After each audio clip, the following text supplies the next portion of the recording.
सांगलीमध्ये परिस्थिती काय आहे हे आपल्याला लक्षात घ्यायला हवं, कारण तिथे महापौर बसवण्यासाठी फक्त एका व्यक्तीचं समर्थन भाजपाला हवंय।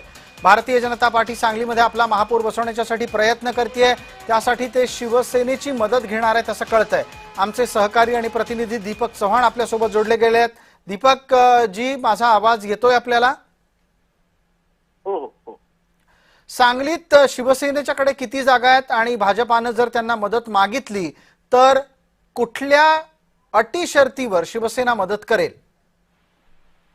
नक्कीच भाजपा 39 जागेवर विजयी झालेला आहे आणि शिंदे सेना, राष्ट्रवादी, अजित पवार गट, राष्ट्रवादी एसपी गट आणि काँग्रेस अशी मिळून यांची बेरीज 39 होते।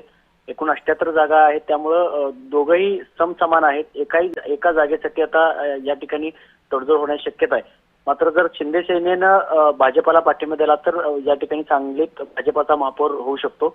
या दृष्टीनं आता चर्चा सुरू झालेल्या आहेत। पालकमंत्री चंद्रकांत पाटील आणि आमदार सुहास बाबर यांनी या बाबतीत प्राथमिक चर्चा केल्याचे समजते। पण एकंदरीत शिंदे गट जर भाजपाशी या ठिकाणी एकत्र आला तर शिंदे गटाच्या 2 जागा आहेत आणि त्यामुळे भाजपाचं संख्याबळ हे 41 वर जाईल आणि मॅजिक फिगर ही 40 आहे।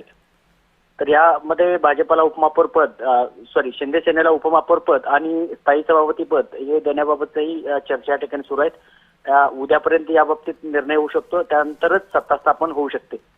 जी दीपक, आपण या संपूर्ण घटनाक्रमाकडे लक्ष ठेवा, आपण या निमित्तानं परत बोलत राहू। पुढच्या बातमीकडे वळूयात। एक पुढची महत्त्वाची बातमी येते आहे।